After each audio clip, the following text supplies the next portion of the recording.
Selamat pagi jemaat yang dikasihi Tuhan. Sungguh merupakan sukacita besar bagi kita semua dapat berkumpul di rumah Tuhan. Kita bersama-sama akan menaikkan pujian dan penyembahan kita.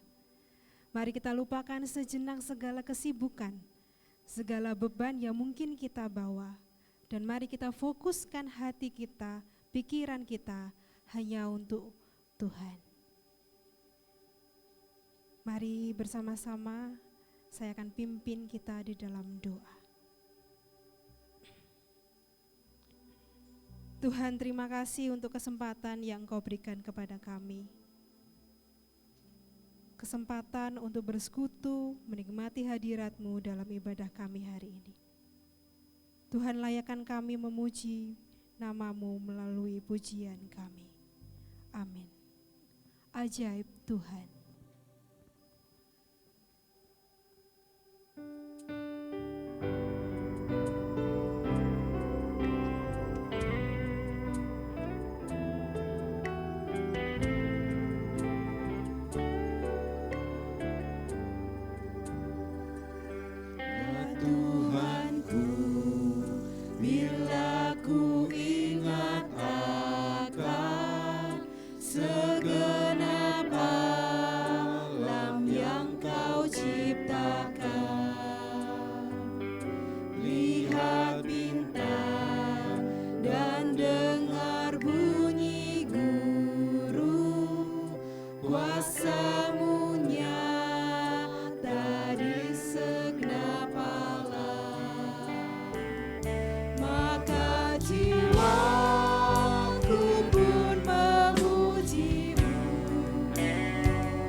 Ibadah kita terselenggara dengan pengakuan bahwa pertolongan kita adalah dalam nama Tuhan yang menjadikan langit dan bumi, yang memelihara kesetiaannya sampai selama-lamanya dan tidak meninggalkan perbuatan tangannya.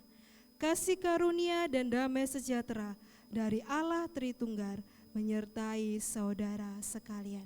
Amin. Mazmur 145 ayat 21 berkata, mulutku mengucapkan pujian-pujian kepada Tuhan, dan biarlah segala makhluk memuji namanya yang kudus untuk seterusnya dan selama-lamanya. Mari kita puji nama Tuhan.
Dipersilakan duduk. Memuji Tuhan melalui kehidupan kita adalah salah satu hal yang tidak mudah. Kita sering gagal untuk menjadi pemuji melalui tutur kata, perbuatan kita, maupun pikiran kita. Namun, Tuhan selalu tidak pernah gagal untuk memberikan semua yang terbaik untuk setiap kita. Saat ini kembali kita diberi sebuah waktu yang indah untuk datang kepadanya menaikkan doa pengakuan dosa kita secara pribadi. Saya beri kesempatan untuk jemaat sekalian bisa doa secara pribadi.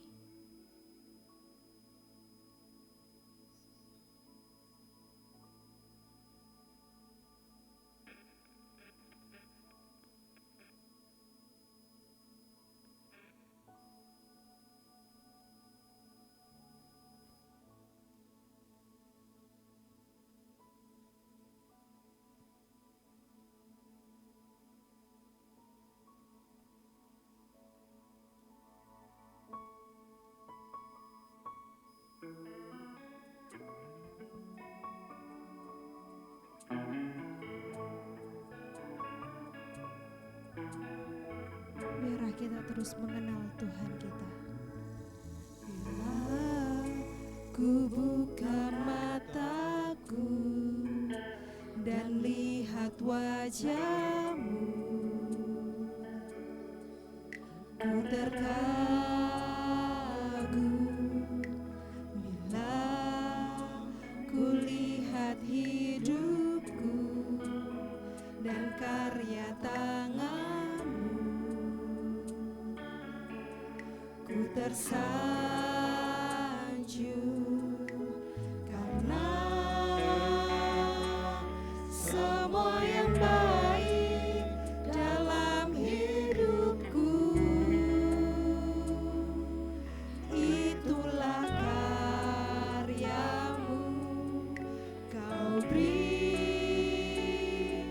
kesempatan yang baru dan ku ingin mengenal-Mu, Tuhan, lebih dalam dari semua yang ku kenal. Tiada kasih yang melebihi-Mu. Ku ada untuk menjadi penyembah-Mu.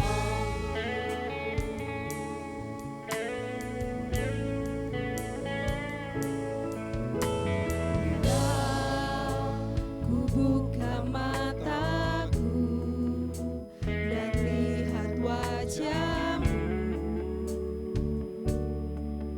ku terkagum. Bila ku lihat hidupku dan karya tangan-Mu, ku tersanjung karena semua yang baik dalam hidupku itulah karya-Mu. Beri kesempatan yang baru dan ku ingin mengenal-Mu, Tuhan, lebih dalam dari semua yang ku kenal. Tiada kasih yang melebihi-Mu. Ku ada untuk menjadi penyembah-Mu dan ku ingin mengenal-Mu, Tuhan, lebih dalam dari semua yang ku kenal. Tiada kasih yang melebihi-Mu. Ku ada untuk menjadi penyembah-Mu. Ku ada untuk menjadi penyembah-Mu. Mari kita berdoa. Tuhan, ampuni kami jikalau kami selalu gagal untuk hidup menjadi penyembah-Mu. Tuhan, berilah pengampunan atas perkataan, perbuatan, dan pikiran kami yang tidak mencerminkan kasih-Mu dalam kehidupan kami. Tuntunlah kami untuk menjadi pribadi yang dapat menyenangkan hati-Mu dan menjadi berkat untuk sekitar kami. Hanya di dalam nama-Mu kami menaikkan doa kami. Amin. Berita anugerah hari ini terambil dalam Wahyu 21 ayat 3. Lalu aku mendengar suara yang nyaring dari tahta itu berkata, "Lihatlah, kemah Allah ada di tengah-tengah manusia, dan Ia akan diam bersama-sama dengan mereka. Mereka akan menjadi umat-Nya, dan Ia akan menjadi Allah mereka." Dengan sikap berdiri, mari sama-sama kita bacakan petunjuk hidup baru yang terambil dalam 2 Petrus 3 ayat 11 sampai 2. Jadi jika segala sesuatu ini akan hancur salah, betapa suci dan salehnya kamu harus hidup, yaitu kamu yang menantikan dan membuat cepat kedatangan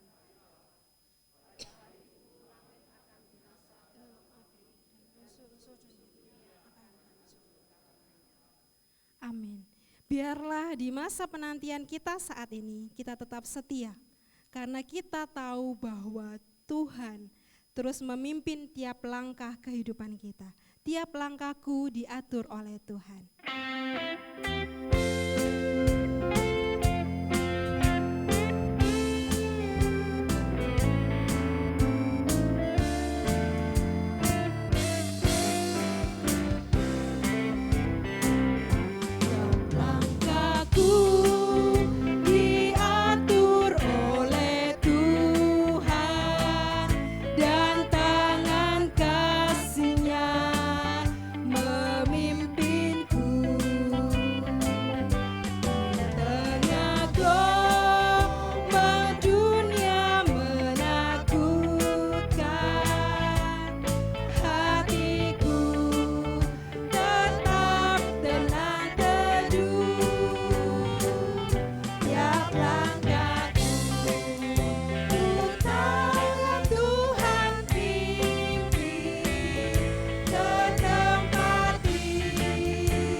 Tuhan kita adalah Tuhan Yesus yang baik.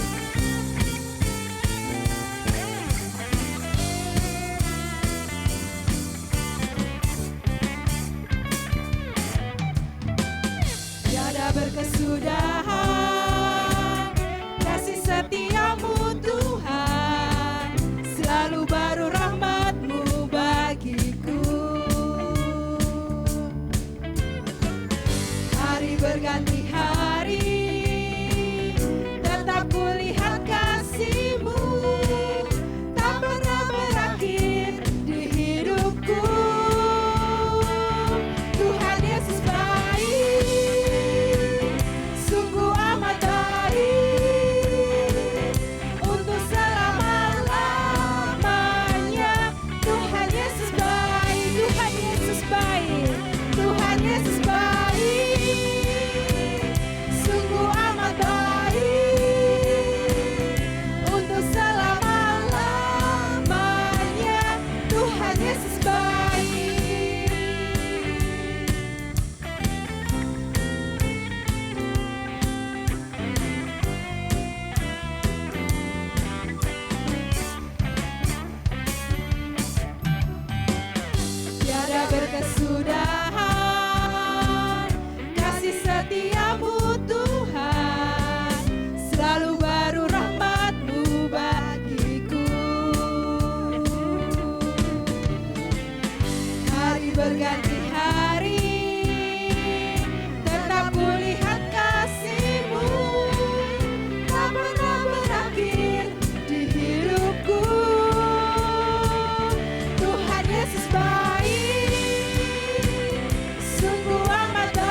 Mari bersilakan duduk. Mari kita siapkan hati dan pikiran kita untuk menerima benih firman Tuhan. Biarlah setiap firman yang kita terima membawa kita untuk semakin rindu dan dekat dengannya. Karena Dia adalah satu-satunya pengharapan kita.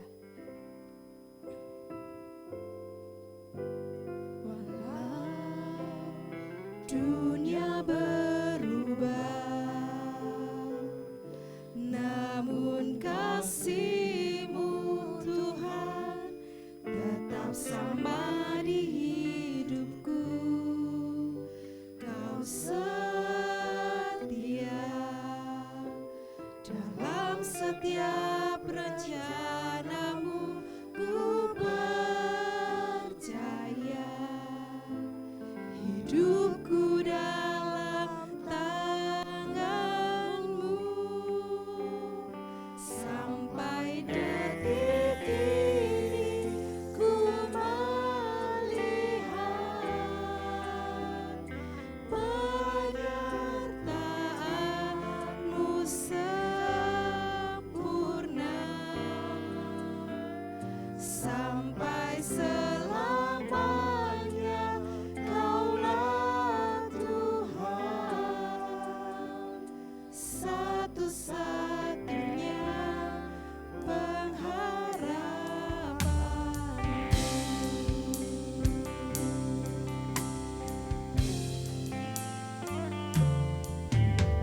Walau dunia berubah, namun kasih-Mu Tuhan tetap sama di hidupku. Kau setia dalam setiap rencana-Mu, ku percaya hidupku dalam tangan-Mu. Sampai detik ini ku melihat penyertaan-Mu sempurna. Sampai selamanya Kaulah Tuhan, satu-satunya pengharapanku. Sampai detik ini ku melihat, benar Tuhan, penyertaan-Mu sempurna. Sampai selamanya Kaulah Tuhan, satu-satunya pengharapanku. Satu-satunya pengharapanku.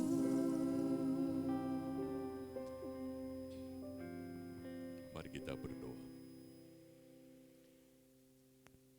Bapa Surgawi, hidup kami menjadi bukti anugerah yang kekal yang Tuhan berikan kepada setiap kami. Teristimewa saat ini kami hendak merenungkan firman-Mu.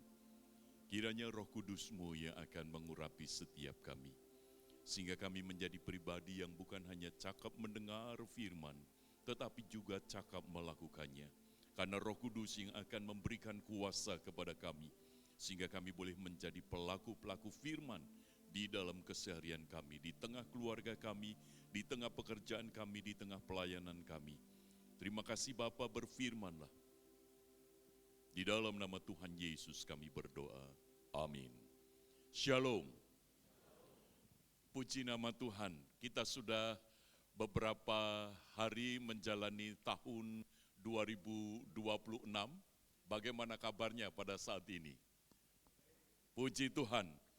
Mungkin ada yang baik, tetapi juga ada yang tidak baik. Mungkin ada yang sukacita, tetapi ada yang sedang mengalami pergumulan yang berat. Bagaimanapun hidup kita, kita percaya bahwa ada rencana Tuhan yang Tuhan sedang genapkan di dalam kehidupan kita.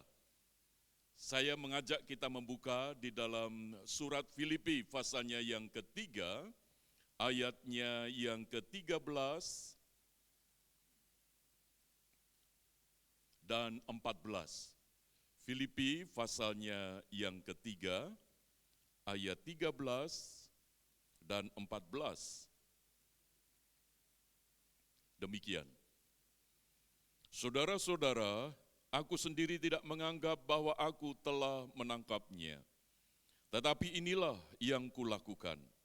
Aku melupakan apa yang telah di belakangku dan mengarahkan diri kepada apa yang di hadapanku, dan berlari-lari kepada tujuan untuk memperoleh hadiah, yaitu panggilan sorgawi dari Allah dalam Kristus Yesus. Demikian firman Tuhan. Tema yang akan kita renungkan bersama-sama pada saat ini, dari ayat-ayat ini, yaitu menantikan penggenapan tujuan kekal. Surat Filipi ini ditulis oleh Rasul Paulus, bukan dalam keadaan Paulus baik-baik saja, tetapi sedang ada di dalam penjara. Satu keadaan hidup, satu kenyataan hidup yang tidak mudah untuk dihadapi. Apakah masih ada hari esok? Paulus tidak tahu. Apakah penjara itu menjadi hari akhir kehidupannya? Paulus pun juga tidak tahu. Tetapi mengapa sampai Paulus masih bisa menyurat kepada jemaat di Filipi? Karena Paulus melihat realita hidup yang saat itu sedang dihadapi, itu bukan dari perspektif masa lalunya, bukan hanya dari perspektif masa kini, tetapi terlebih lagi dari perspektif masa yang akan datang. Paulus sadar bahwa hidupnya ada di dalam rentang waktu sejak dia lahir sampai nanti pada akhirnya Paulus akan menghadapi realita yang kadang di luar dari apa yang diharapkan. Paulus yang sebelumnya tidak percaya kepada Kristus, bahkan membenci Kristus, membenci pengikut-pengikut Kristus. Yang sebelumnya Paulus menangkap dan memenjarakan orang-orang Kristen, orang-orang yang percaya kepada Kristus. Bahkan Paulus yang setuju untuk menghabisi Stefanus dengan cara dilempar batu itu. Tiba waktunya Paulus ada di dalam penjara. Itu satu realita yang dihadapi oleh Paulus dan Paulus tidak menyesal. Tetapi justru Paulus bisa melihat realita hari ini dari perspektif masa yang akan datang. Bahwa hidupnya itu ada di dalam sebuah penggenapan rancangan Tuhan. Bukan rancangan manusia, bukan rancangan dunia, tetapi rancangan Tuhan yang ada di dalam kekekalan. Saya teringat dengan apa yang diungkapkan oleh Martin Luther King Jr. Dia pernah mengungkapkan begini.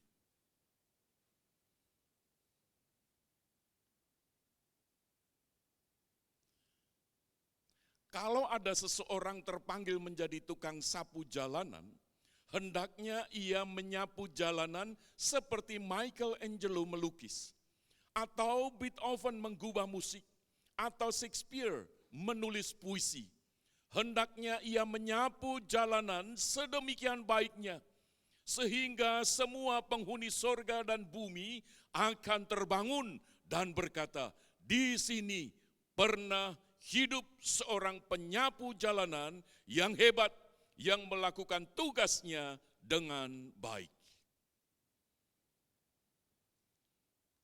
Saya coba melihat realita Paulus ketika di dalam penjara, Itu satu realita yang tidak pernah dipikirkan oleh Paulus sebelumnya. Tetapi kenyataan itu ada terjadi. Dan Paulus ketika mengalami situasi yang berat itu, Paulus melihat dengan perspektif masa yang akan datang. Yaitu di dalam rentang waktu kekekalan, bukan rentang waktu hidupnya sendiri, tetapi di dalam rancangan Allah. Sehingga meskipun dia di dalam penjara, dia tidak menjadi orang yang tidak berguna. Tetapi justru Tuhan sedang siapkan dia. Di tengah kesulitan hidupnya sekalipun dia bisa menjadi berkat. Dan itulah yang ingin juga diingatkan oleh Martin Luther King Jr. Bahwa siapapun kita di tengah kenyataan hidup bagaimanapun keadaannya, kita sedang ada di dalam penggenapan rancangan Tuhan. Maka itu di dalam surat Filipi pasal 3 ayat yang ke-13 dan ayat yang ke-14 ini, Paulus ingin mengingatkan bahwa perjalanan hidup kita itu mengalami satu progresivitas. Jadi tidak stagnan, tidak berhenti. Waktu hidup kita itu membawa kita terus berjalan sampai pada akhir. Sadar atau tidak sadar, mau atau tidak mau, ketika kita terlahir di dunia, Tuhan mengajak kita untuk terus menjalani hidup hari lepas hari, minggu lepas minggu, bulan lepas bulan, tahun lepas tahun. Kita akan menuju kepada akhir hidup kita. Sehingga sejatinya perjalanan hidup kita pada saat ini yang kita jalani itu tidak sedang menjauhi kematian, tetapi sedang mendekati kematian. Dan itulah yang diingat oleh Rasul Paulus, bahwa akhir hidupku, kematianku sudah dekat. Paulus melihatnya dari perspektif masa yang akan datang, bahwa hidupnya itu ada di dalam penggenapan rancangan kekal daripada Tuhan. Hidup di dalam satu tujuan yang kekal. Jadi setiap detik, setiap jengkal langkah hidup Paulus tidak ada yang percuma, tidak ada yang sia-sia.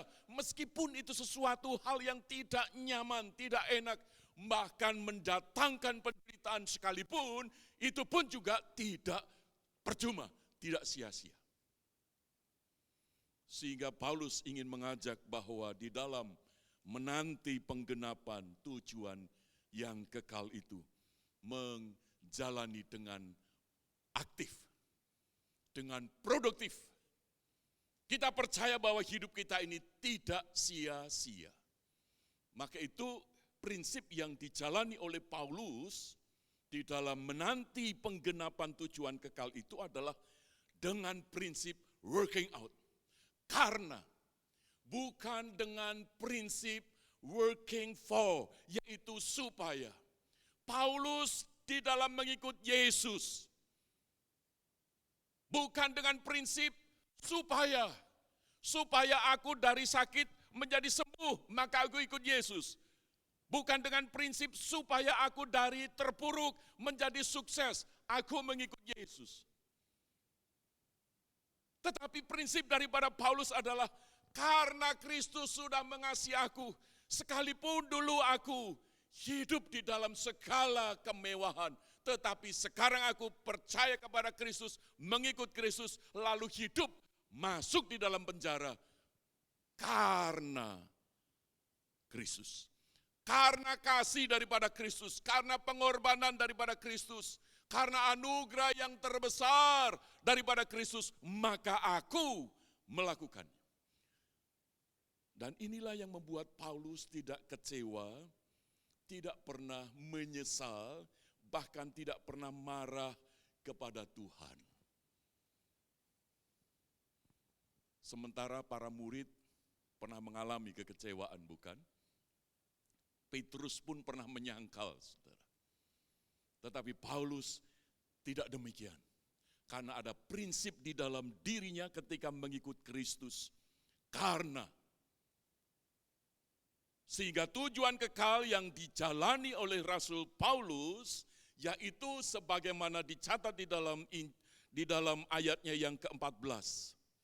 dan berlari-lari kepada tujuan untuk memperoleh hadiah, yaitu panggilan sorgawi dari Allah dalam Kristus Yesus. Tujuan kekal yang Tuhan sedang genapkan adalah panggilan sorgawi. Dipakai kata klesis yang berarti ketetapan ilahi. Karena untuk menerima, kata menerima itu artinya masuk ke dalam pelukan keselamatan Allah. Jadi Paulus menyadari bahwa hidupku sekalipun aku ada di dalam penjara, sekalipun hidupku di dalam penderitaan, sekalipun aku sedang mengalami kesulitan yang tidak mudah dan tidak tahu kapan akan selesai.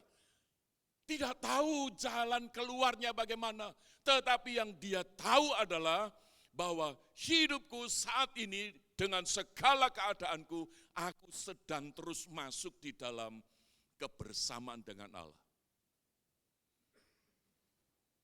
Sehingga disitulah Paulus ingin membagikan pengalaman iman kepada jemaat di Filipi.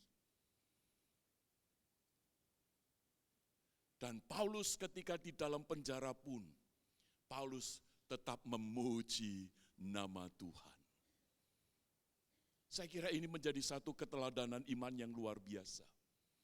Bahwa hidup kita di dalam menanti penggenapan tujuan kekal itu, kita ada di dalam sebuah panggilan. Jadi kita mengikut Kristus ini adalah vokasi, bukan transaksi. Bukankah di dalam firman Tuhan, Tuhan Yesus mengatakan, bukan kamu yang memilih aku, tetapi akulah yang memilih kamu.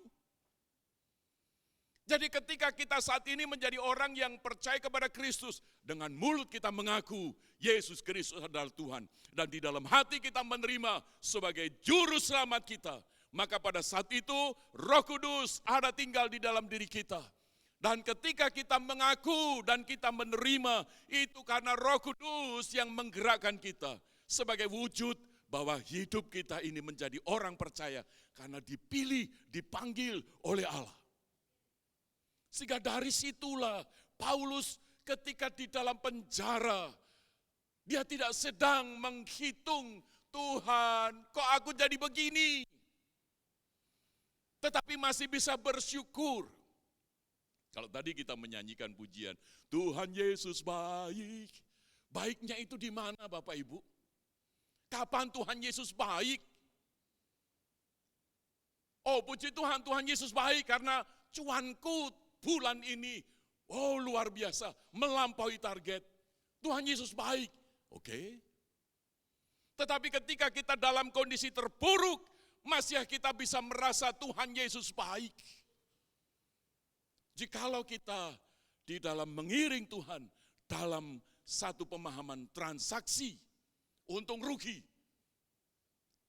berdasarkan keadaan kita, maka betapa banyak orang Kristen yang saat ini mengalami kekecewaan. Dan tidak sedikit yang meninggalkan iman. Mari kita belajar daripada Rasul Paulus. Bahwa di dalam menjalani kehidupannya yang ada di dalam ranah menanti penggenapan tujuan yang kekal itu, Paulus tahu hidupku ada di dalam vokasi, panggilan Tuhan. Jadi yang digenapkan rancangan daripada hidup Paulus adalah rancangan daripada Tuhan. John Stott pernah mengungkapkan begini, hidup kita dalam Kristus sejatinya sedang menggenapkan rancangan Tuhan yang kekal, agar melalui kita banyak jiwa yang dapat merasakan kasih Kristus. Coba saya kontekskan di dalam kehidupan pernikahan kita, pasangan hidup kita. Bapak Ibu percaya bahwa pasangan itu adalah anugerah Tuhan, dari Tuhan, meskipun kita juga terlibat di dalamnya untuk memilih, untuk menentukan, ya kamu adalah pasanganku, kamu adalah teman hidupku, sampai tua nanti, sampai akhir hayatku. Siapa yang percaya bahwa pasangan adalah anugerah Tuhan? Oh puji Tuhan, puji Tuhan. Yang lainnya masih ragu-ragu. Pak, kalau ini dari Tuhan, kenapa kok tidak seperti yang saya harapkan? Pak, kalau pasangan hidupku itu dari Tuhan, kenapa kok dia tidak pernah memberikan perhatian, kehangatan di dalam hidupku? Saudara, saya sedang mendampingi sepasang suami istri, di mana istrinya menyeleweng, dan suaminya tahu. Rupa-rupanya ada riwayat kelainan psikologis, sehingga istrinya ini dengan laki-laki lain. Lalu ketika suami datang ke psikolog, saudara, setelah menjelaskan tentang keadaan istrinya, psikolog itu berkesimpulan, Pak, lebih baik Bapak tinggalkan istri Bapak.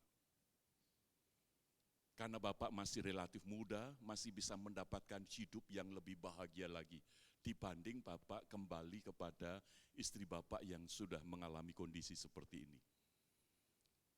Kira-kira kalau sebagai suami bagaimana respon Bapak-bapak dengan statement dari psikolog ini? Oh, betul. Puji Tuhan, ini solusi yang terbaik, Pak. Bapak dipakai Tuhan untuk meyakinkan saya memang harus meninggalkan istri saya. Apakah begitu? Suami ini justru mengatakan, Pak, minta maaf, saya tidak setuju dengan kesimpulan Bapak. Saya tetap mencintai istri saya. Saya tetap menerima dia sebagai pasangan hidup saya. Karena dia adalah anugerah Tuhan bagi saya. Justru di dalam kejatuhan istri saya, Tuhan mau pakai saya untuk menyelamatkan dia. Wow, ketika Bapak ini cerita kepada saya sangat terharu. Di tengah zaman ini, masih ada seorang suami yang mempertahankan pernikahannya bersama istri yang mengalami kondisi yang sedang jatuh di dalam dosa. Pernikahan kita juga sejatinya sedang menggenapkan rancangan Tuhan. Maka itu, hai bapak-bapak, kalau ibu-ibu istrimu itu cerewet terus, syukuri. Terima kasih Tuhan, berarti istriku masih hidup.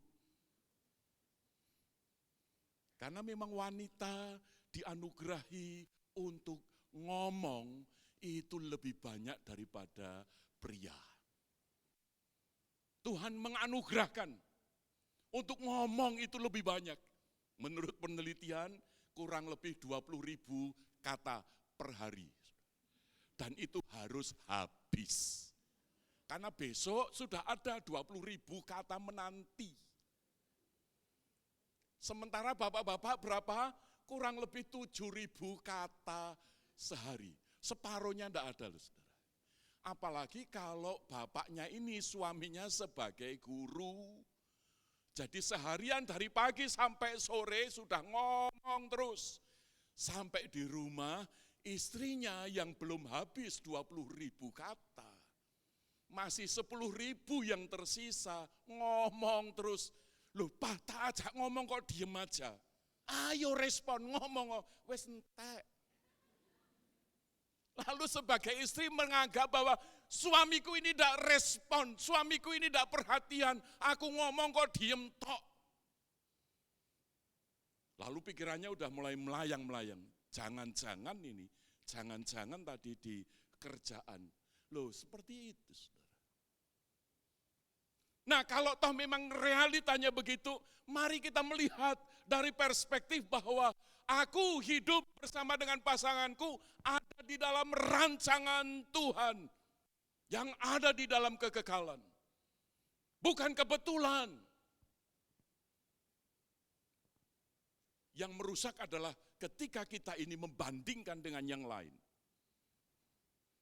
Memang maksudnya baik, suami menasihati istri, yang kamu mbok jangan banyak makan, nyemil terus. Kenapa? Karena berat badanmu kok ya tambah terus. Aku rasanya kok abot gitu.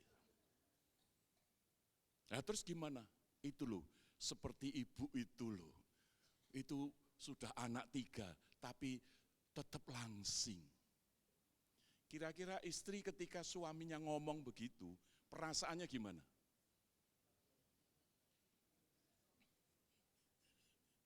Kan dibanding-bandingkan saudara. Kelihatannya itu hal lumrah. Tetapi untuk menunjukkan bahwa aku itu sebenarnya kecewa menikah sama kamu. Mari sebelum kita berpikir ke sana, kita dasarkan bahwa aku hidup bersama pasanganku itu karena rancangan Tuhan.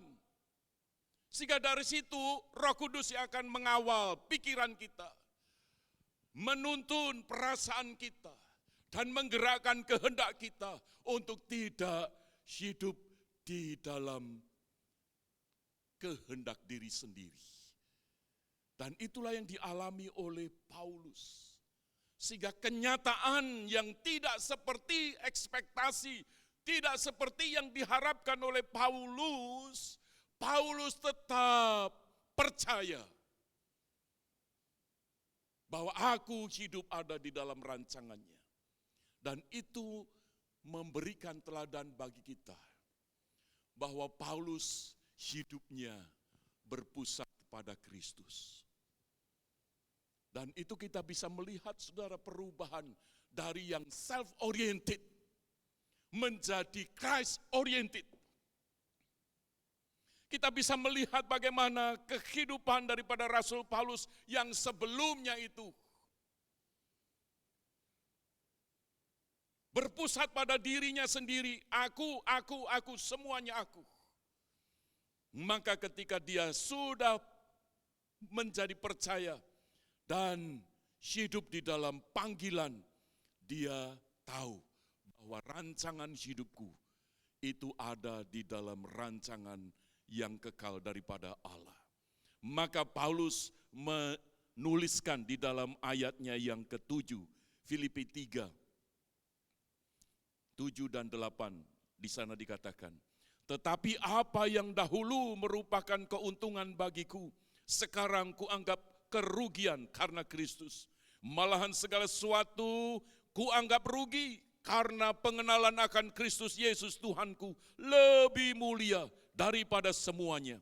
Karena dialah aku telah melepaskan semuanya itu dan menganggapnya sampah supaya aku memperoleh Kristus. Ada satu perubahan. Sehingga disinilah perlu kita mengikuti apa yang dialami oleh Paulus. Hidup berubah dari self-oriented menjadi Christ-oriented. Berpusat kepada Kristus, orientasi hidup kita itu kepada Kristus. Sehingga Paulus ketika melihat kenyataan hidup yang saat ini dihadapi itu dari perspektif masa yang akan datang, bahwa aku sedang menggenapkan rancangan-rancangan Tuhan yang kekal itu, maka akan menolong Paulus di dalam menghadapi realita sekarang ini yang di luar daripada rencananya. Sehingga dalam situasi yang seperti itu pun dia masih bisa bersyukur. Maka di tengah penjara pun Paulus masih bisa memuji Tuhan. Pikirannya tidak dipakai untuk memikirkan penyesalan masa lalu. Sehingga hidupnya hanya ditentukan, hari ini yang aku alami ada di dalam penggenapan rancangan Tuhan yang kekal, yaitu panggilan surgawi. Sehingga walaupun sekarang ini sulit, sekarang ini berat, aku tetap percaya ada Tuhan. Sehingga inilah yang membuat Paulus memiliki perspektif ilahi. Sehingga melihat realita hidup ini bukan dari perspektif manusiawi, tetapi dari perspektif ilahi. Bahwa tidak ada yang kebetulan. Sehingga di dalam penjara pun Paulus tahu bahwa ini waktuku untuk menjadi alat Tuhan, kemuliaan Tuhan. Sehingga untuk melihat siapapun yang ada di sekitar Paulus, Paulus melihatnya dari perspektif ilahi, di mana orang-orang yang ada di sekitarnya pun adalah orang-orang yang dikasih oleh Tuhan. Yang melalui Paulus, kasih itu akan dinyatakan oleh Tuhan melalui orang-orang itu. Saya kira ini menjadi penting di dalam kehidupan kita. Jikalau saat ini kita ada di dalam sebuah perjalanan hidup untuk menggenapkan tujuan kekal daripada Allah, maka kesulitan itu menjadi sebuah panorama yang indah bagi kita. Sehingga kita masih bersyukur kalau sebagai suami mendapati istrinya kok menjadi oversize. Justru suami akan mengatakan, Tuhan terima kasih, lemak istriku banyak, berlimpah ruah. Terima kasih sehingga nek tak peluk itu wanget. Perspektifnya itu bisa melihat dari situ, saudara. Bukan perspektif manusiawi yang kita membandingkan. Ideal kita menurut manusia, menurut standar dunia. Tetapi meskipun istri kita dalam kondisi seperti itu, masihkah kita bisa melihat bahwa istriku yang model begini pun juga dikasih oleh Tuhan Yesus. Loh, Tuhan Yesus juga mati bagi istriku yang modelnya kayak gini. Bagaimana mungkin aku tidak mengasihi istriku yang seperti ini? Loh, perspektifnya itu loh Bapak Ibu.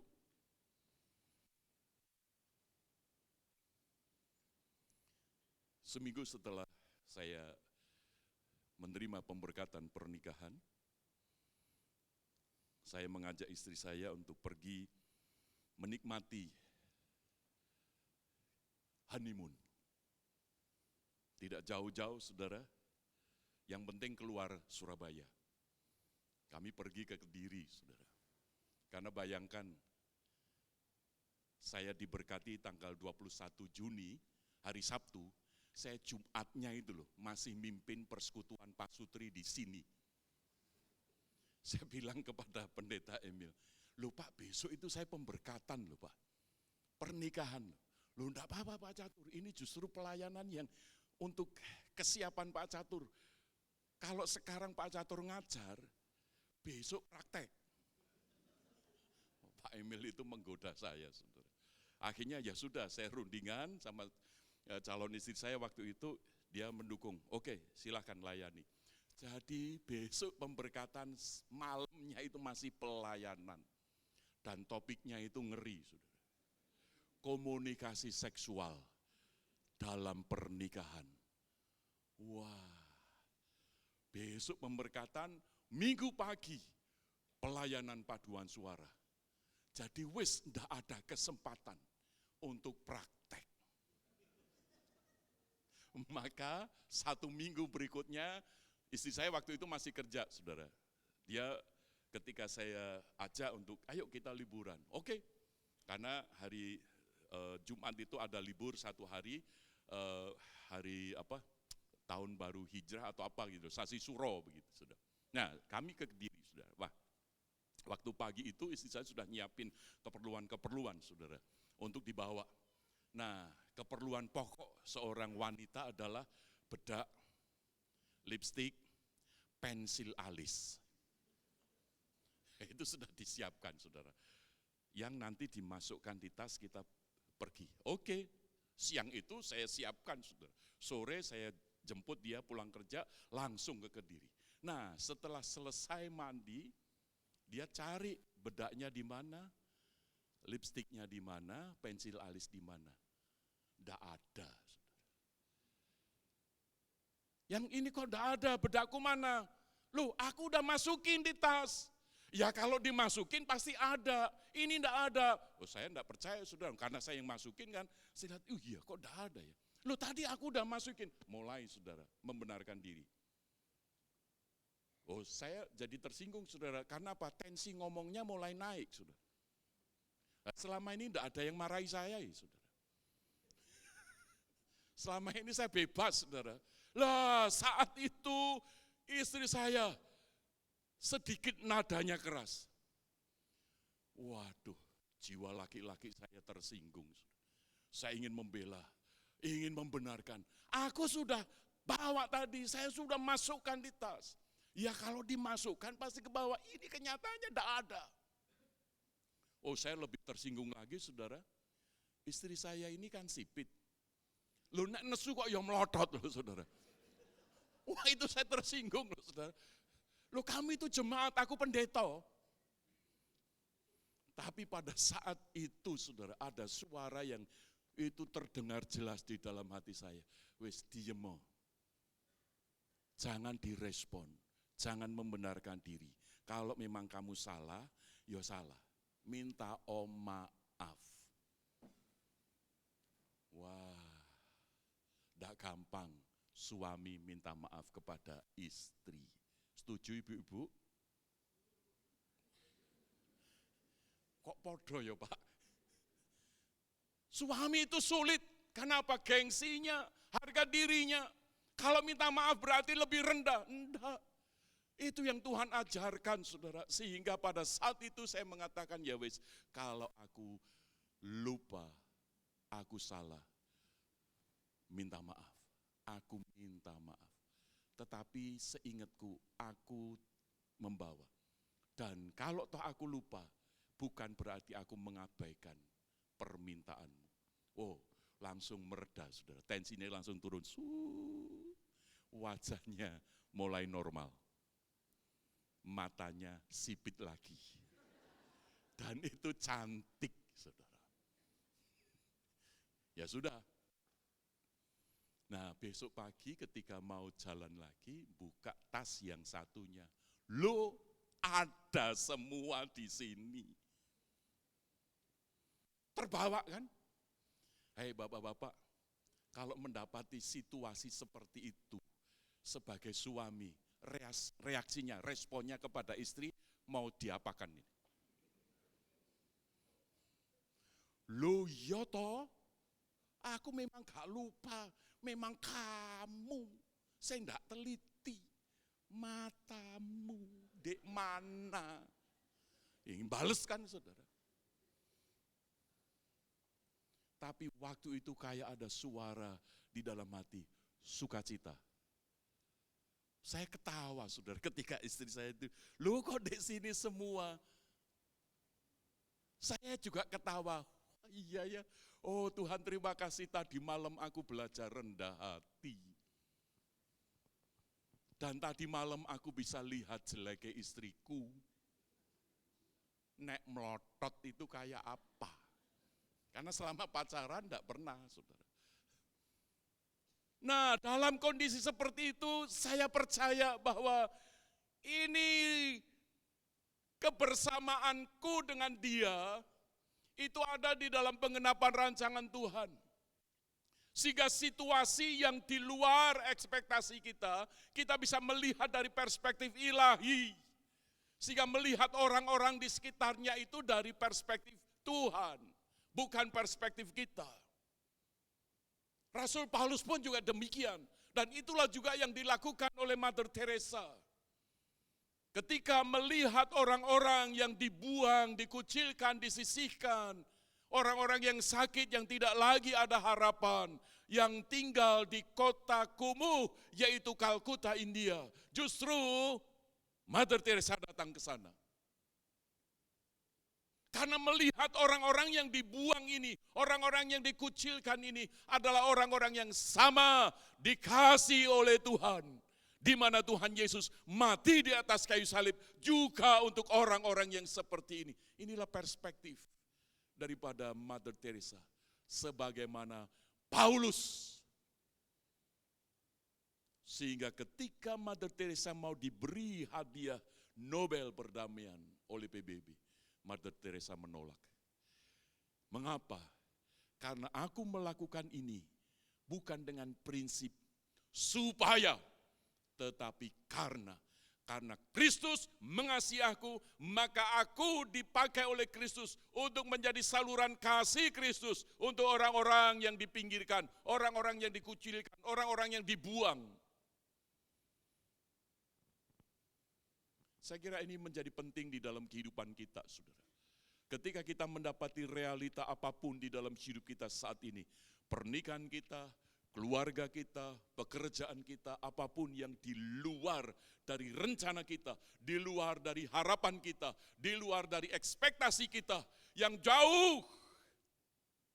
Tetapi percayalah bahwa semua itu Tuhan sedang siapkan. Pada akhirnya nanti kita bisa melihat satu panorama kehidupan yang jauh lebih indah. Sehingga kita boleh mengatakan, sungguh engkau baik. Sungguh Tuhan Yesuslah yang menopang. Sungguh rencana Tuhanlah yang sedang digenapkan. Bukan rencana manusia.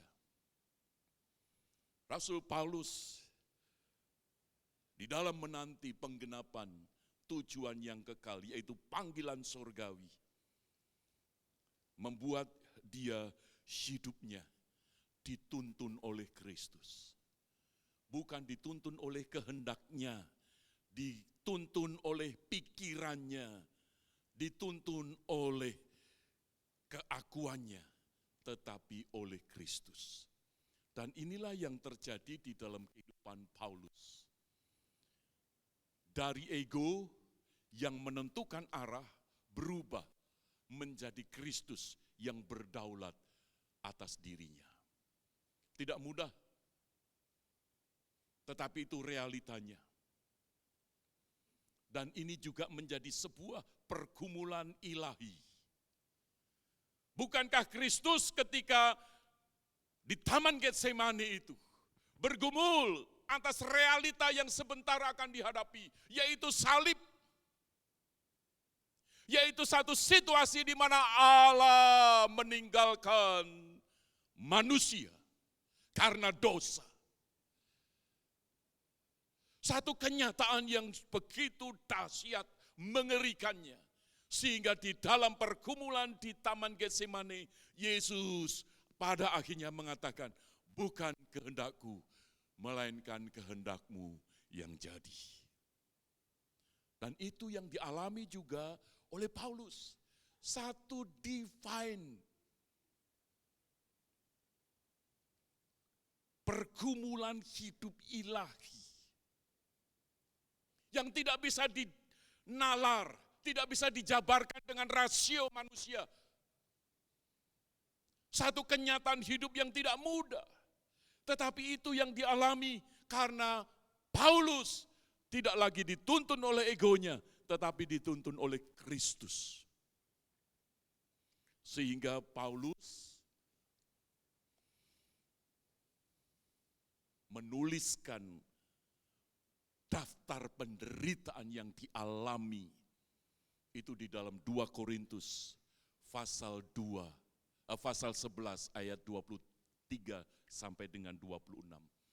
Itu kalau dihitung kira-kira ada 26 penderitaan yang dialami oleh Paulus. Sebelum dia percaya kepada Kristus, sebelum dia dijumpai, dipilih oleh Kristus, oh hidupnya baik-baik, hidupnya enak, hidupnya jaya. Mengapa? Karena dia dengan kepandaiannya, dengan kepiawaiannya, bisa masuk di dalam kelompok anggota Sanhedrin. Itu satu kelompok yang bergengsi di tengah masyarakat Yahudi pada zaman itu. Tidak semua orang bisa masuk ke sana. Ada kriteria yang begitu ketat. Dan ketika Paulus sudah masuk di sana, Paulus itu dihormati, Paulus itu dihargai, Paulus itu dianggap sebagai pribadi yang luar biasa. Sehingga salah satunya adalah pada saat Stefanus ketika ditangkap, dilempari dengan batu, Paulus hadir di sana. Paulus menyaksikan, karena dengan satu kebanggaan, ini loh aku orang yang punya pengaruh, orang yang punya kekuatan, kuasa. Sehingga kalau ada eksekusi terhadap pengikut Kristus, Paulus bangga.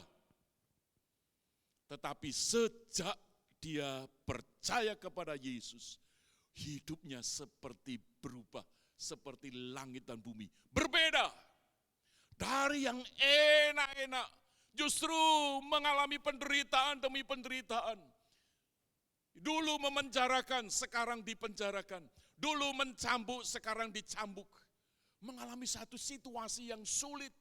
Tidak seperti yang diharapkan. Tetapi itu satu realita hidup yang Tuhan sedang genapkan. Karena melalui Paulus, Tuhan mau memakainya untuk menjadi martir. Di mana melalui darah Rasul Paulus, banyak jiwa boleh dimenangkan bagi Tuhan. Artinya apa? Bahwa penderitaan yang dialami oleh Paulus itu ada di dalam penggenapan tujuan kekal Allah. Sehingga sekalipun sulit, sekalipun berat, itu menjadi bagian. Dan mengapa Paulus tidak kecewa? Dan mengapa Paulus tetap bertahan? Karena ada tangan Tuhan yang menopang. Ada kuasa Roh Kudus yang memberikan hikmat. Sehingga di dalam kesulitan demi kesulitan, Paulus tetap bisa melihat rencana Tuhan. Bapak Ibu, pernahkah kita mengalami penderitaan? Bahkan ketika kita mengalami kesulitan hidup, kita berdoa, Tuhan tolong, Tuhan tolong. Tapi Tuhan tidak menolong. Seolah-olah Tuhan berdiam diri. Di dalam kondisi seperti itu, betapa banyak orang-orang Kristen yang bertanya-tanya, apakah Tuhan ada? Apakah Tuhan itu peduli? Apakah Tuhan mengasihi? Karena kenyataan hidup yang tidak seperti yang diharapkan, itu yang terjadi. Nah, saya teringat dengan Fanny J. Crosby, ketika dia lahir normal, sehat. Tetapi di masa bayi, dia mengalami sakit mata dan dokter salah mendiagnosis sehingga berdampak pada penglihatannya. Fanny J. Crosby akhirnya buta permanen. Saudara, itu satu realita yang tidak pernah diharapkan oleh orang tuanya. Bahkan ketika masuk di usia remaja, Fanny J. Crosby juga menyadari bahwa untuk apa aku hidup jikalau aku tidak bisa melihat. Bagaimana masa depanku nanti ketika aku tidak bisa melihat lagi. Sehingga egonya waktu itu menuntun Fanny J. Crosby untuk mengakhiri hidupnya, untuk bunuh diri. Tetapi syukur kepada Tuhan, Tuhan Yesus menyatakan kasih-Nya.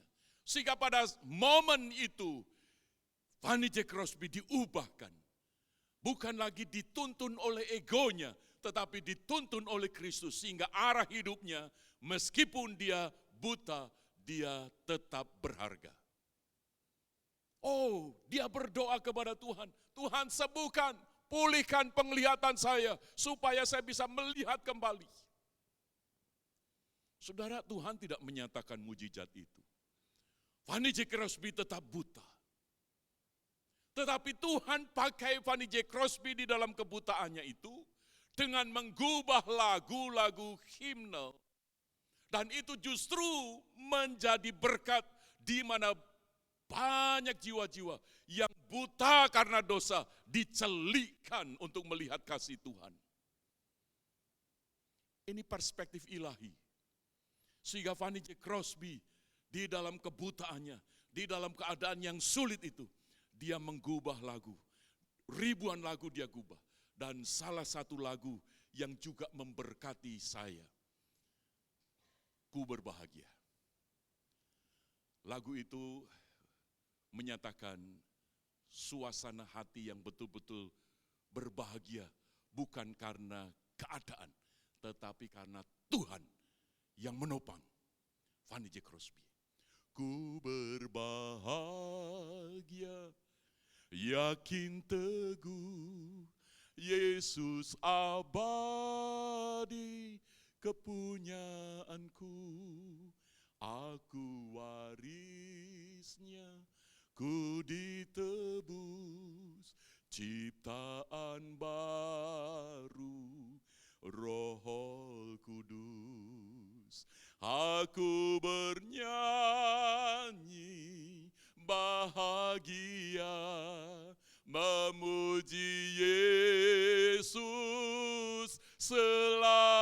Selamanya aku bernyanyi bahagia memuji Yesus selamanya. Fanny J. Crosby bisa mengatakan aku berbahagia. Aku berbahagia bukan karena Fanny J. Crosby bisa melihat dengan matanya.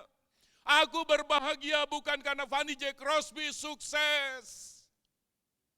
Justru di dalam kebutaannya itu, Fanny J. Crosby bisa melihat hidupku saat ini sedang menggenapkan rancangan kekal daripada Allah. Sehingga lagu-lagu meskipun Fanny J. Crosby sudah tidak ada lagi, tetapi lagu-lagu itu dipakai oleh Tuhan untuk mencelikkan mata hati banyak jiwa yang buta karena dosa. Bukankah itu lebih indah? Saya mengandaikan Fanny J. Crosby hadir pada pagi hari ini untuk memberikan testimoni yang dia ceritakan bukan karena hebatnya dia, karena dia tetap buta, tetapi hebatnya Tuhan yang telah mencelikkan mata hati banyak jiwa melalui Fanny J. Crosby. Dan Tuhan merancangkan di dalam setiap hidup kita masing-masing secara spesifik.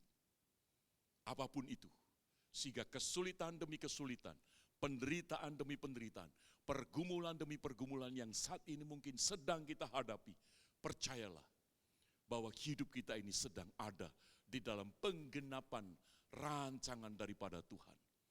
Charles Haddon Spurgeon, dia pernah mengungkapkan demikian, saudara. Tujuan kekal Tuhan bagi setiap kita, orang yang percaya, adalah untuk bersaksi bagi jiwa-jiwa yang perlu diselamatkan di dalam Kristus yang disalibkan itu. Tidak ada yang kebetulan. Jikalau engkau sebagai suami, engkau dipakai oleh Tuhan untuk menjadi berkat bagi istrimu. Demikian juga sebaliknya. Karena pernikahan dibentuk oleh Tuhan untuk memulihkan. Pernikahan memiliki relasi terapeutik. Sehingga Tuhan memberikan hukum di dalam pernikahan sampai kematian memisahkan. Sehingga sekalipun saat ini engkau kecewa terhadap pasanganmu, percayalah bahwa engkau sedang dipakai oleh Tuhan. Demikian juga ketika engkau kecewa dengan anak-anakmu, engkau juga sedang dipakai oleh Tuhan. Atau sebagai anak-anak kecewa dengan orang tua. Tetapi disitulah Tuhan sedang menggenapkan rancangan. Dan jikalau engkau sedang kecewa terhadap keadaan yang engkau alami pada saat ini, usahamu, pekerjaanmu, apapun itu, percayalah bahwa engkau dipakai oleh Tuhan. Sehingga hidupmu tidak sia-sia. Sesulit apapun, kita ini sedang ada di dalam perjalanan untuk menggenapkan tujuan kekal daripada Allah. Sehingga akhir hidup kita boleh disambut oleh Tuhan. Hai hambaku yang baik dan setia, masuklah ke dalam kerajaan Tuhanmu. Tuhan Yesus memberkati. Mari kita berdoa.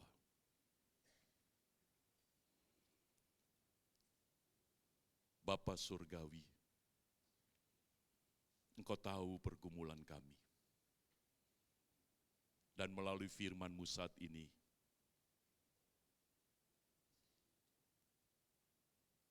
kami dibangkitkan iman percaya kami. Bahwa hidup kami tidak ada di dalam kebetulan. Tetapi hidup kami ada di dalam penggenapan tujuan yang kekal, yaitu panggilan sorgawi. Di mana Tuhan hadir di dalam setiap keadaan hidup kami. Di dalam setiap musim hidup kami.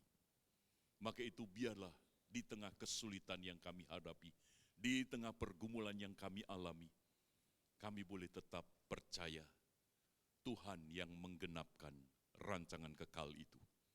Sehingga di balik pergumulan, kami boleh tetap mengucap syukur. Kami boleh tetap hidup memperkenan hati Tuhan, kami boleh tetap memuliakan Tuhan. Karena kami mau dipakai oleh Tuhan.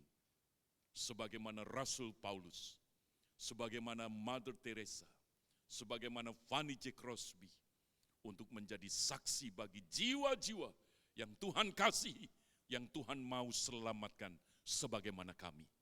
Terima kasih ya Bapa untuk firman-Mu. Kiranya Roh Kudus memberi kuasa kepada kami untuk menjadi pelaku-pelaku firman di dalam kehidupan kami. Di dalam nama Tuhan Yesus, kami bersyukur untuk firman-Mu. Amin.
Kami mengucapkan terima kasih untuk paduan suara GKT Citra Raya yang memberkati kita melalui pujian. Kiranya Tuhan Yesus memberkati. Marilah jemaat yang terkasih dalam Tuhan, bersama-sama dengan umat percaya sepanjang abad, kita akan mengikarkan pengakuan iman kita seturut dengan pengakuan iman rasuli dengan sikap berdiri. Pengakuan iman rasuli. Aku percaya kepada Allah, Bapa yang Maha Kuasa, Khalik langit dan bumi, dan kepada Yesus Kristus, Anak yang tunggal Tuhan kita, yang dikandung dari Roh Kudus, lahir dari anak darah Maria, yang menderita sengsara di bawah pemerintahan Pontius Pilatus, disalibkan, mati dan dikuburkan, turun dalam kerajaan maut. Pada hari yang ketiga, bangkit pula dari antara orang mati, naik ke surga, duduk di sebelah kanan Allah, Bapa yang Maha Kuasa, dan dari sana ia akan datang untuk menghakimi orang yang hidup dan yang mati. Aku percaya kepada Roh Kudus, gereja yang kudus dan am, persekutuan orang kudus, pengampunan dosa, kebangkitan tubuh dan hidup yang kekal. Amin. Jemaat dipersilakan duduk. Marilah kita mengucap syukur kepada Tuhan melalui persembahan kita. Kita akan memujikan betapa ku bersyukur.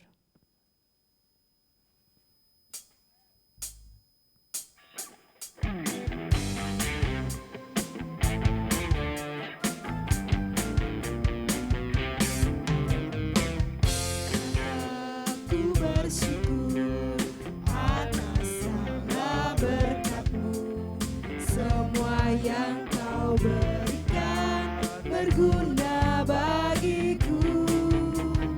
Allahku yang mulia, memelihara sempurna, Kau sertai langkahku selamanya.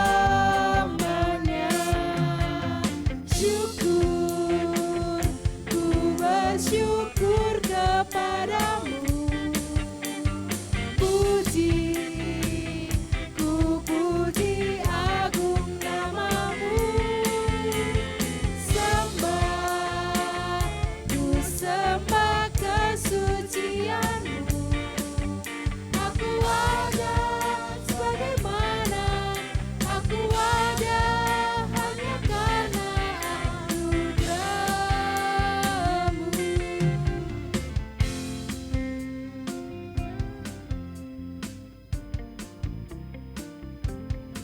Sambil jemaat memberikan persembahan, jemaat dapat membaca warta jemaat yang ada di layar.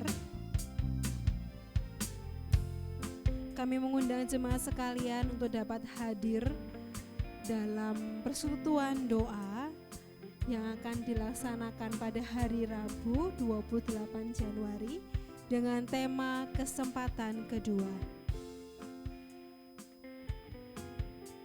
Minggu depan adalah minggu pertama di bulan Februari. Semoga akan diadakan perjamuan kudus. Diharapkan jemaat bisa mempersiapkan diri di rumah.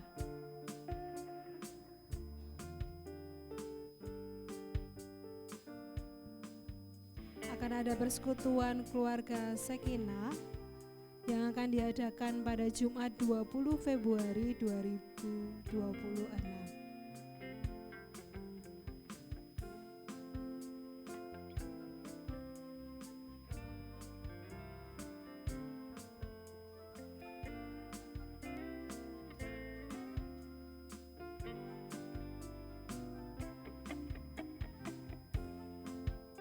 Kami mengucapkan selamat ulang tahun bagi Bapak Ibu sekalian.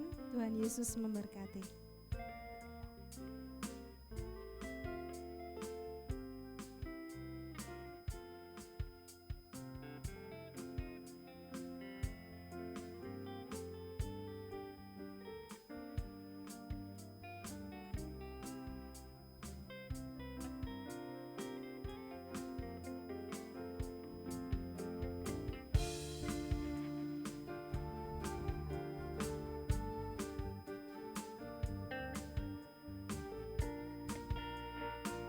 Saya undang jemaat bangkit berdiri, kita nyanyikan pujian ini sekali lagi.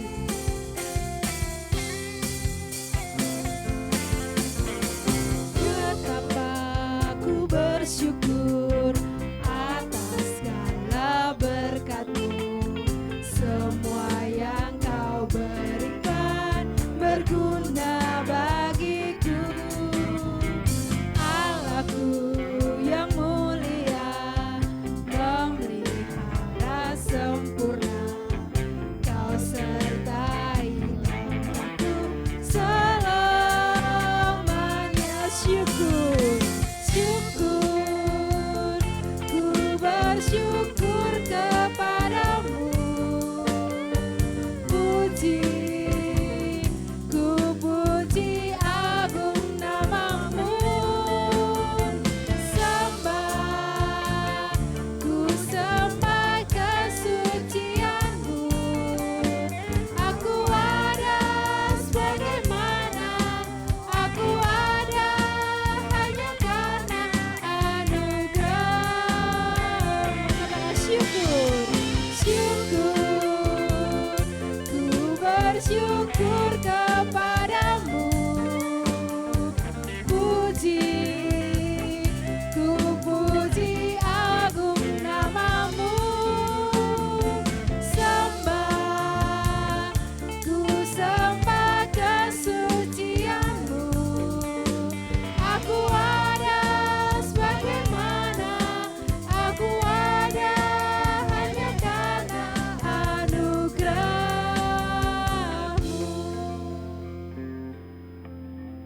Benar ya Tuhan, kami ada sebagaimana kami ada sampai hari ini itu semua karena anugerah-Mu. Kami sungguh bersyukur untuk pemeliharaan Tuhan yang begitu sempurna dalam kehidupan kami sampai pada detik ini. Dan dengan penuh syukur pula kami datang membawa persembahan kami. Tuhan berkati persembahan ini boleh menjadi berkat bagi pelayanan di gereja kami. Di dalam nama Tuhan Yesus kami berdoa dan mengucap syukur. Amin. Jemaat silakan duduk.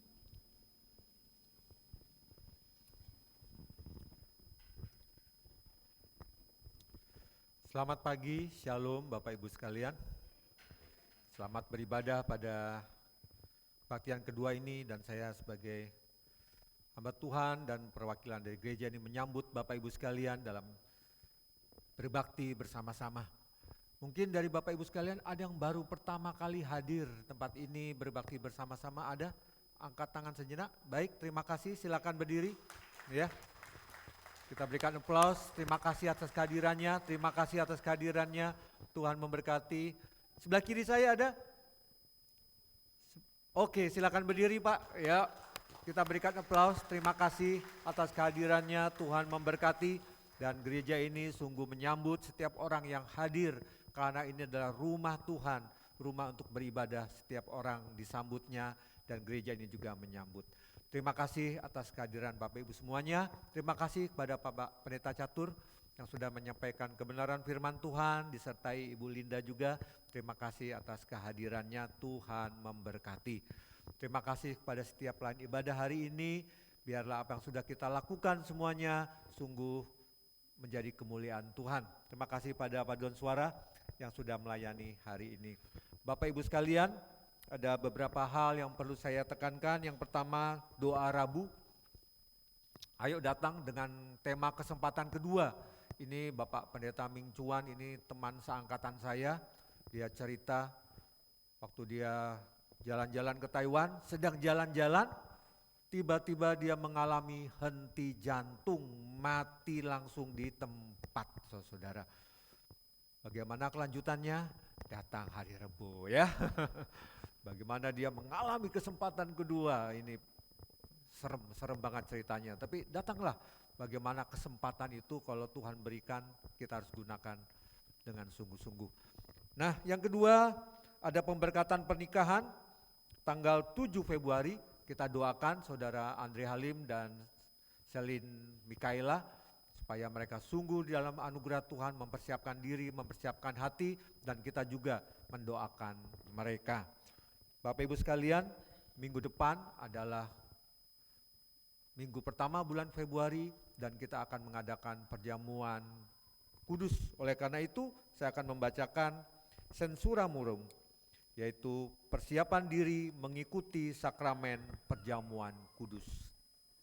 Sensura Morum, Latin pemeriksaan moral, adalah pemeriksaan diri secara moral dan spiritual, khususnya sebagai persiapan mengambil bagian dalam sakramen perjamuan kudus. Pelaksanaan sakramen perjamuan kudus mendatang kita lakukan dengan penuh ucapan syukur karena oleh perkenanan Tuhan kita bisa memasuki tahun 2026. Perlu kita sadari bahwa setiap tahun akan muncul tahun baru. Bumi semakin tua dan angka tahun boleh bertambah, tetapi setiap tahun selalu baru. Firman Tuhan dengan tegas menyatakan bahwa setiap orang percaya adalah ciptaan baru yang selalu diperbaharui. Dengan demikian, kita boleh bertambah tua dan angka usia semakin besar. Tetapi hidup di dalam Kristus tidak akan pernah menjadi manusia lama kembali, tetapi selalu diperbaharui. Itulah anugerah Tuhan yang hanya bisa ditemukan di dalam Kristus. Firman Tuhan berkata, peliharalah dirimu di dalam kasih Allah sambil menantikan rahmat Tuhan kita Yesus Kristus untuk hidup yang kekal.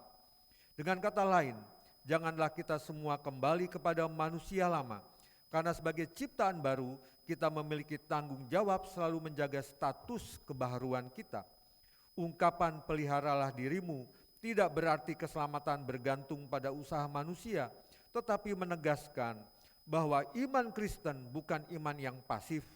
Keselamatan adalah anugerah, namun orang percaya dipanggil untuk hidup di dalam kebaharuan itu secara sadar dan bertanggung jawab sebagai bukti anugerah keselamatan yang dimilikinya. Oleh karena itu, mari kita periksa moral kita sebagai ungkapan syukur atas anugerah keselamatannya. Apakah masih ada kegeraman, benci, dendam, sakit hati berkepanjangan dalam hidupmu? Itu semua natur manusia lama yang tidak cocok dengan natur baru dalam hidupmu. Ingatlah perkataan Yesus, karena jikalau kamu mengampuni kesalahan orang, Bapamu yang di sorga akan mengampuni kamu juga. Tetapi jikalau kamu tidak mengampuni orang, Bapamu juga tidak akan mengampuni kesalahanmu. Jika engkau memang sudah diselamatkan, Roh Kudus yang ada di dalam hatimu akan memampukanmu melepaskan pengampunan kepada orang yang bersalah kepadamu. Kiranya Allah Tritunggal menolong kita. Amin. Mari kita berdoa. Bapa yang di surga, terima kasih atas segala anugerah keselamatanmu. Terima kasih atas firman-Mu yang begitu indah hari ini. Terima kasih atas segala kebaikan-Mu. Dan biarlah hidup kami, hidup yang penuh dengan ucapan syukur, dan kami menantikan kekekalan dalam hidup kami. Terima kasih Bapa, minggu depan kami akan bersama-sama mengambil roti dan cawan. Dan biarlah kami memperingati itu dengan penuh sadar diri bahwa kami dulu berdosa, tapi sekarang sudah diampuni dan menjadi manusia baru. Oleh karena itu persiapkan kami, hati kami, pikiran kami, tubuh kami untuk berfokus kepada kebenaran Kristus, berfokus kepada kasih-Mu, dan kami ambil bagian dalam perjamuan kudus ini dengan sungguh-sungguh. Kami persiapkan dari sekarang, dan tanpa pertolongan-Mu ya Bapa, kami tidak bisa apa-apa. Tapi justru dengan kuasa ilahi, dengan kuat kuasa Roh Kudus, Tuhan menolong kami.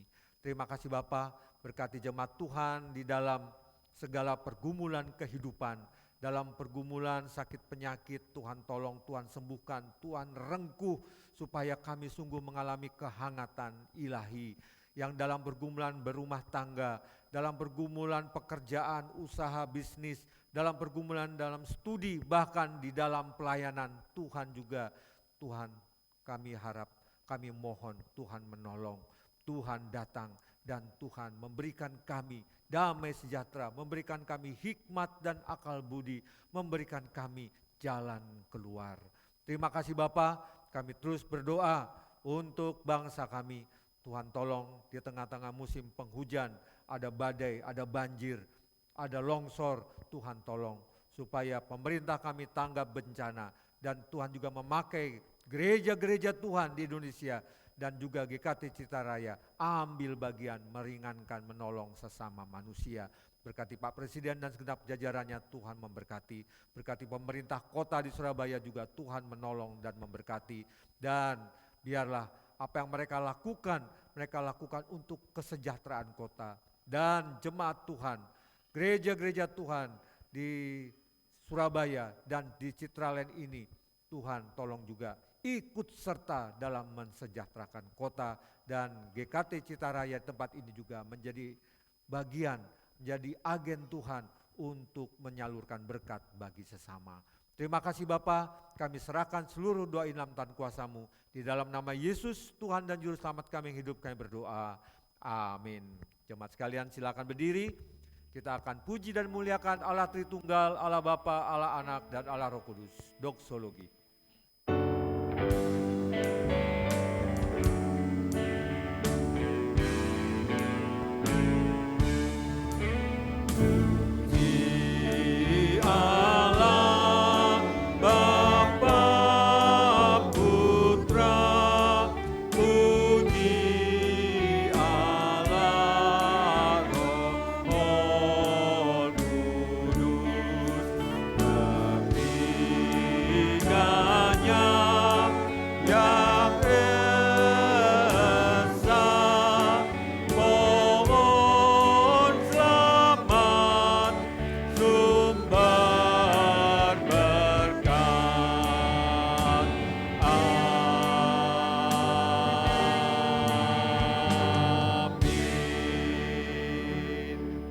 Jemaat yang dikasihi Tuhan, pulanglah dan biarlah hidupmu, hidup yang selalu di dalam kasih dan anugerah Tuhan, hidup yang memberkati, hidup yang menantikan kekekalan, dan terimalah berkat-Nya.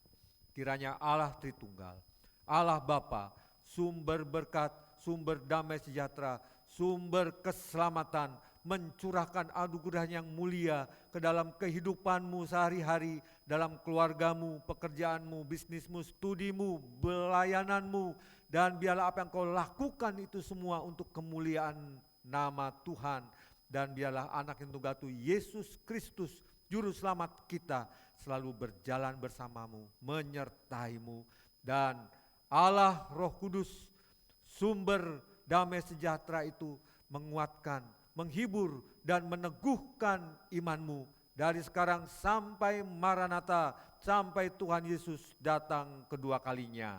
Amin.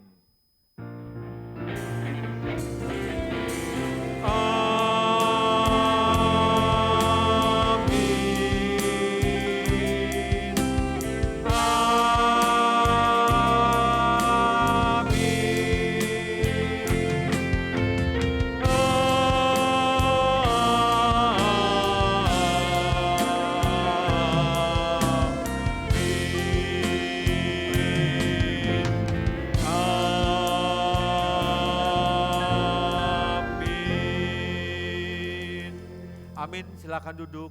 Ibadah selesai, Tuhan Yesus memberkatimu.